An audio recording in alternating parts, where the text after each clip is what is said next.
বছর ঘুরলেই রাজ্যে বিধানসভা নির্বাচন, আর সেই নির্বাচনকে পাখির চোখ করে ইতিমধ্যেই ময়দানে নেমে পড়েছে বিভিন্ন রাজনৈতিক দল। কোথাও কোথাও আবার কোনো কোনো দলের মধ্যে গোষ্ঠীদ্বন্দ্বের অভিযোগও উঠছে। কোনো কোনো ক্ষেত্রে তো গোষ্ঠীদ্বন্দ্ব বড়সড় আকার ধারণ করছে। এবার তেমনই ফের এক গোষ্ঠী কোন্দলের অভিযোগকে ঘিরে সরগরম রাজনীতির ময়দান।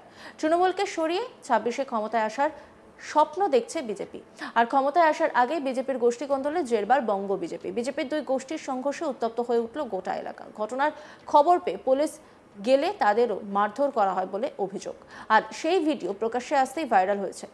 ঘটনায় 5 জনকে গ্রেপ্তার করেছে পুলিশ। বিজেপির দুই গোষ্ঠীর সংঘর্ষে উত্তপ্ত মালদার চাঁচল সদর এলাকা। মাথা ফেটে রক্তাক্ত দুই পক্ষের 7 জন। চাঁচল সদরের আশ্রম পাড়ার ঘটনা। চাঁচল গ্রাম পঞ্চায়েতের বিজেপি সদস্য প্রসেনজিৎ শর্মা ও বিজেপি পঞ্চায়েত সদস্য প্রিয়াঙ্কা হালদার সরকারের স্বামী বিজেপি নেতা সুমিত সরকারের দুই দলবলের মধ্যে পুরনো শত্রুতা থেকে সংঘর্ষের সূত্রপাত। বচসা থেকে শুরু, এরপর মারামারি শুরু হয়ে যায়। পরিস্থিতি উত্তপ্ত হওয়ার খবর পেতেই ঘটনাস্থলে ছুটে যায় মালদার চাঁচল থানার পুলিশ। এরপরই রণক্ষেত্রের চেহারা নেয় চাঁচল থানা লাগোয়া আশ্রম পাড়া এলাকা। সেখানে নাকি পুলিশদের ধরে মারধর করা হয় বলে অভিযোগ, আর সেই ছবি ভাইরাল।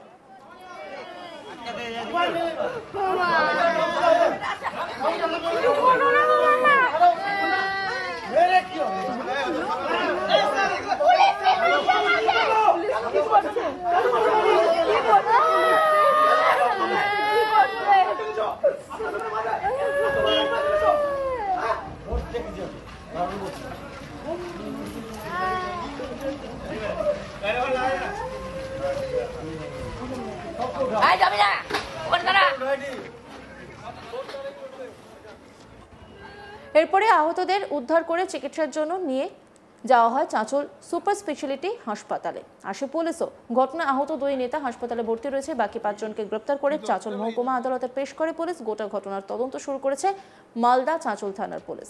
চাঁচল গ্রাম পঞ্চায়েতের বিজেপি সদস্য প্রিয়াঙ্কা হালদার সরকার তিনি বলছেন যে অভিযোগ করা হচ্ছে তা সবটাই ভিত্তিহীন। ঘটনাটিকে গোষ্ঠী কোন্দল বলা হচ্ছে, এই রকম কোনো কিছুই নয়। আসলে সুমিত সরকার একটি বড় পদে আছে, সেই কারণে তাদের হিংসা।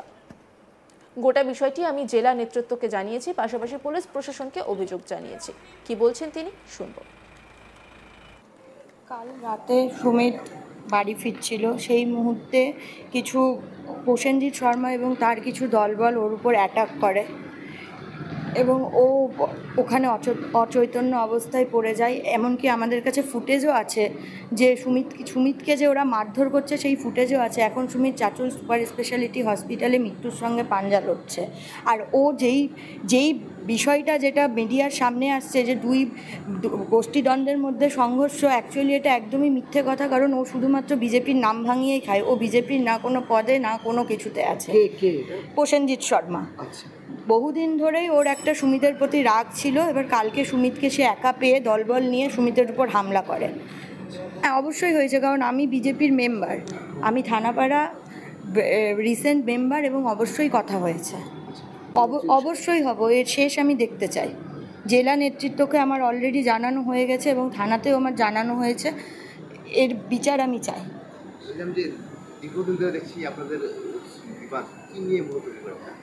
মূলত বিবাদ বলতে সেরকম কিছুই না। দুজনে একই পার্টি করে এবং দুজনে একটি পদ ওর মহলে যাওয়ার জন্য প্রসেনজিৎ সবসময়, সুমিত যেহেতু অলরেডি জেলার নেতৃত্বে রয়েছে এবং একটি বড় পদে রয়েছে, তো ওর সবসময় সুমিতের প্রতি একটা হিংসা, এই হিংসাকেই ও অস্ত্র করে আজকে সুমিতকে হামলা করেছে। না, একদমই না, একদমই নয়। আর ওর এটাও রাগ, যেহেতু ও নিজে থানাপাড়ার বাসিন্দা, থানাপাড়ায় মানুষ এবং এমনকি যেখান থেকে ও দাঁড়িয়েছে আশ্রমপাড়া, সেখানকার মানুষও সুমিতকে খুব পছন্দ করে। আপনার সেটাই হচ্ছে হিংসার কারণ তার। উত্তর মালদার বিজেপি সাংসদ খগেন মুর্মু বলেন, প্রকৃত কি ঘটনা ঘটেছে আমার জানা নেই। আমরা যতটা জানি, রাত্রিবেলা বেশ কিছু লোক অসামাজিক কাজ করে যারা তৃণমূলের সঙ্গে যুক্ত। বিষয়টি নিয়ে আমরা খোঁজ খবর নেব। কি বলছেন তিনি শুনব। এই বিষয়টা হচ্ছে যে আমার কাছে মানে প্রকৃত ওখানকার কি ঘটনা সেটা জানা নেই। আমি খবর নেওয়ার চেষ্টা করছি।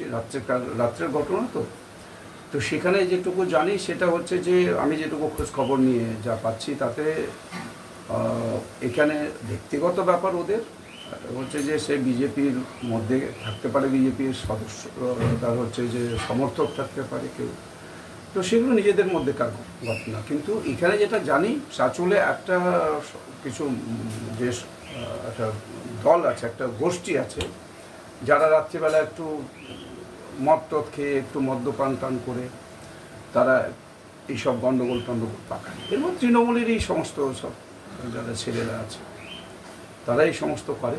এটা খোঁজখবর নেব, এবং এটা যদি বিজেপির নিজেদের মধ্যে তাদের গণ্ডগোল থাকে সেটা নিশ্চয়ই আমরা দেখব।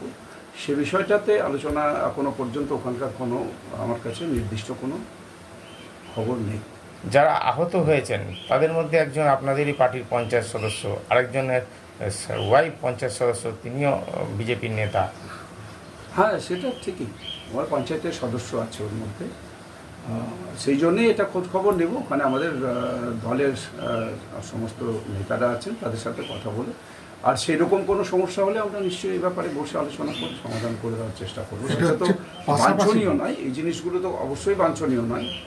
আর এটা নেহাতি ব্যক্তিগত বিষয়, ওদের এটা হচ্ছে তাদের নিজেদের মধ্যেকার গণ্ডগোল, সেটা নিয়ে আমরা বসবো। না, আরেকটা জিনিস যেটা আছে, যেটা পাশাপাশি বুথ এবং এদের মধ্যে এক জায়গায় কোনোদিনও আসেনি, মানে নিজেদের মধ্যে একটা গোষ্ঠী কোন্দলের ব্যাপারটা আছে না। ওখানে আমি যেটা বললাম, তৃণমূল কংগ্রেসের কিছু যারা হচ্ছে যে রাত্রিবেলা একটু তাদের একটু আর মানে কিছুটা হচ্ছে যে সুরা তোরা পান করলে যা হয় তা এইসব তৃণমূলের কিছু ছেলেবেলা আছে যারা এদেরকে দুজনের মধ্যে ঝগড়াটা লাগিয়ে দেয়। এটা এর আগেও হয়েছে, এর আগেও কয়েকবার হয়েছে। অর্থাৎ এটা তৃণমূলের কিছু ওই রাত্রিবেলা একটু অন্যরকম একটা, যখন তাদের মধ্যে যখন ভেতরে কিছু গিলে ফেলে, তারপরে তো ওইসব গণ্ডগোল লাগায়, টোন টিটকারি এই সমস্ত এর আগেও দেখেছি, এর আগেও একটা ঘটনা ঘটেছে এরকম। তো এটা গতকালের যে ঘটনা সেটা আমার কাছে বিস্তারিত জানা নেই, আমি আলোচনা করে সেটা। চাঁচল বিধানসভা কেন্দ্রে বিধায়ক নিহার রঞ্জন ঘোষ বলেন তাদের সংসদ রয়েছে, অথচ তাকে এলাকায় দেখা যায় না। সাংসদকে এলাকায় নাকি দেখা যায় না বলে অভিযোগ করেছেন তিনি কি বলছেন শুনবো। খুব দুর্ভাগ্য যে এখানে একজন সাংসদ আছেন যিনি মানুষের ভোট নিয়ে তিনি দুবারের সাংসদ হয়েছেন, তিনি বিজেপির সাংসদ, তার দলের দুই কর্মী নিজেদের মধ্যে গণ্ডগোল করছে, কিন্তু তাদের কোনো নেতৃত্বকে দেখা গেল না।